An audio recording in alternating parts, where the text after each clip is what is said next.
Jesus says a man's life does not consist of the abundance of the things he possesses. Because throughout history, the more things that people have, the more they're owned by it. And the more they have, the more they want. It's a true fact about life. Contentment, contentment is so amazing. You think about a man. Let's say this world was to go cake tomorrow. Nuclear war happens. Boom.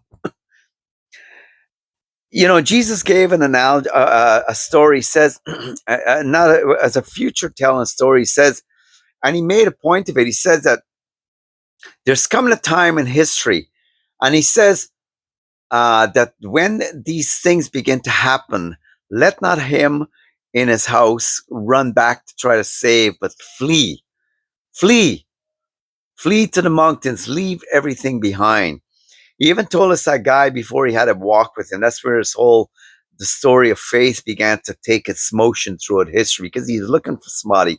He found a man named Abraham. He told Abraham, leave everything, right? Now, Abraham was to take a cousin with him. I think it was a distant cousin, whatever. His name is Lot, right? As he took him along, God never told him to take anything with him. And throughout his life, this guy was to be a pain in his side. Things will do that to you. You ever hear people say, this is my lot in life? Or I have lots. L-O-T. You think these words are just by coincidence? Somebody was thinking these things out. Lots. Lot. Taking your lot in life, right? Take lots. I got lots, right? And so many times when people are talking about lots, they're really talking about the stuff that's in front of them. Some people actually thought they can measure their treasure, okay, by how much art they had, by how much goods they had. So they go buy all this expensive stuff, and so many times, it's so sad. And I kind of like I studied history where you had some nations that are definitely much more higher built, higher taught than other nations, right? And then what they would do some almost dumbass things. They would go, their idea of having the consistency of things that made them wealthy and people admire them was the heads of animals displayed in their trophy room. Imagine that they consider that consistency of things that they had to be their treasure. That was what they're measuring their lives by. And somebody who would have been, so I'm sure their slaves were, and other people who may have come in who were more modest, would have probably come in and said, "Oh, what a savage!" And that person was by no means had the right treasure. He was measured by who he became, right? His things didn't speak for him. I've seen people with sports cars or the multi bikes, down the street, the whole back of them. Yeah, like I'm not going to get too much. It's really hilarious to see communities of people who have a little bit more better bloodlines, right? They've kind of things seem to go a little more better for them because they kind of got quite a few things right in their life, right? And not only that, their society provides that, so they're able to keep them upgraded, right? But these people had their time. This was their time when they could go buy an expensive roar and drive down the street with some of their other friends. And they were the it. And as long as everyone was watching the side, the peons are looking at them, and they all have their faces, with their helmets on, wannabe bikers, right? For people who actually are bikers, their life, that's a way of life to them. And unfortunately, I'm not going to go into this because I don't want to get no. I'm not saying that's going to happen, but I'm sure they know it's somewhat deep down inside. Once you're in, man, and it's a price to pay. It's a price to pay. I have no problem if somebody wants to buy a piece of machinery and they want to go and fly down the highway or whatever and feel good. Oh, the wind in my ear, whatever. The majority of times why people have what they have is because they simply the life that they believe they have involves the consistency of the things they have, their worth, their, oh, look at, and their things basically is their measure, the measure of their treasure, right? That's how they're measured by. And I'd say, man, pity them. It's quite a pity when people actually live that way. And we have built an environment in our psyche, in our mentality, and what's trained. That once we get there, we begin to mimic what they have, where they are. And then you watch other people who actually have a lot, and they live simply. They're out enjoying the world that God gave them, the natural world.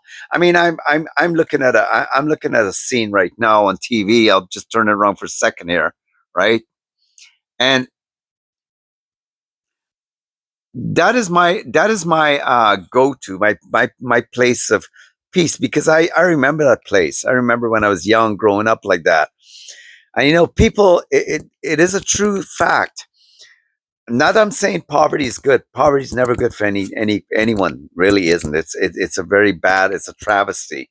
And cultures are kept down in the dumps because of they're propagating lies about poverty is good, or a lot of beliefs. They think that their God is want them to be poor. There's some nobility in it. And meanwhile, there's more thieveries, more crime because of having it, right?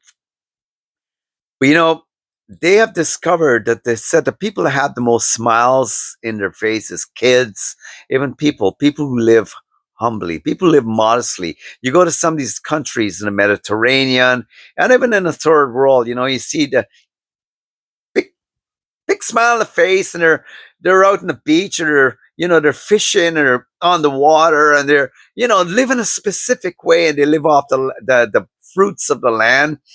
But they don't, their lives is not consistent in the abundance of the things they possess. Their lives consistent with the abundance that God possesses, and that's the difference. So they're living for free. Well, not totally for free, but they're living. And the fact is that we can, all the three things that matters in our lives: food, clothing, and shelter, right? The majority of the times why people are living their life is for this thing that is going to be put off one day when we die. It's called the carcass. The carcass, the body. That thing is a decaying right now, that you're kind of like, you're sitting in and you feel your head, whatever, right? That's what people live for. And that thing is very demanding. That little bodysuit there, man, that big bodysuit, how big you are or whatever, it's demanding. I demand to be fed today. I demand to be look like this, right? And it does all these things, and you're kind of like, yes, dear, or oh, yes, sir, And you run around, you run amok, just trying to appease that bodysuit, because everyone else tells you that how you look, your appearance, and I'm saying you go around, grubby beard and look like some freak, and maybe some people go when they see you, whatever. I'm not talking about that, right? Dignity comes, you dress appropriately, right? Go around naked, even show off your ugly body, right? People do that too. They think they're so fine that they run around naked, but that's another discussion for another day. But getting back to the consistency of things, Jesus says, does it matter? Why do you store up, treasures on earth? He goes, so where he says all that clothing, moths can come in and eat it up, and basically put rips in it. Or he goes that all that metal stuff that you have can turn to rust, right? There was if you study history, it was quite sad, because there was a group of people who actually, and it's a lesson, it's a real lesson about what can happen in history, what can happen very quickly overnight. Well, it wasn't overnight, but it was quick enough to seem like overnight. The Polish Jews had immense amount of riches, right? Little beyond be known to them. And he says also, get backtracking a little bit. And Jesus says, and things that you have, the thieves can break in and steal, right? So anyway, I have to backtrack in that one. But getting back to the Polish Jews, they thought they were so in. They thought they were so, and they didn't realize that there was underlying currency going on, a value system, a bad value system of hating them, right? Because God did bless the Jews, no doubt about it. It says He would. He said He would bless them, right? Not because of them, but because of where they came from, because of Abraham, and they get proud about that too. But that's another thing. Overnight, one man, and it was not that one man, he was just able to be brave enough to stir up what people already had. So if you study history, you understand why it was so easy for them not to fight when they saw the travesties that was going to happen. One of Hitler's main points to do was to loot and to take all the treasures, all the gold, the same, just like way back then in the history. Every time they flaunted, they got too big for themselves and they put their trust in riches and things. Enemies always came and took it away from them. God is consistently trying to teach them an important lesson. You have your priorities wrong. Hitler ended up with a whole lot of treasures, the paintings, and he looted, he just took everything away from them. When he was done with them, he took away their clothing, he took away their dignity. Then that wasn't enough. Then he left them naked to be shamed. And who were they shamed by? The very ones that they hobnobbed with. Interesting lesson about life, huh? And then he made sure they were going to become emancipated, totally like skin and bones. But that wasn't enough for them. That wasn't enough for him. He wanted to now exterminate them. And I'm sure I'm not going to, I can't speak. I believe he created a horrible stain upon Germany because I met German people and some of them are some most amazing, beautiful people you'll ever meet, right? But back then, whatever the national conscience was, the national hypnosis that he placed upon them, the spell, one sure factor, he had a large following in his badness. He didn't just do this all on his own. They don't like tell you, oh, one man did it. No. This wasn't a one man show. This guy had an entire nation behind him. Okay. And then he was to do one of the most horrible acts in history, the brutal acts of what human beings can become. And he was well dressed while he did it. He was dressed with the finest things. Just goes to show you the finest things is not, this is a description of who you really are. So don't ever trust in things. And he went further to show what a monster he really was. And the people said yes and amen to it. I'm going to leave you with that. Things don't count in life, man. No matter how much you put your trust in them, it will own you. And it'll own you so much that your life will be based so much around it. And when you lose it, it is so devastating. Some people actually go off the end. But, how blessed are those who are truly, they don't need things. They don't need things, man. All they need is want to make sure that I got something going on inside of me. And that's what matters more. I got dignity. I got manners. I got class. I got kindness. I know how to say no, how to say yes. I don't need acceptance from anybody. That is the things that you want to have inside of you. That is treasure. Have a good day. And like and subscribe. We'll talk another day. I'll make some more videos. Bye.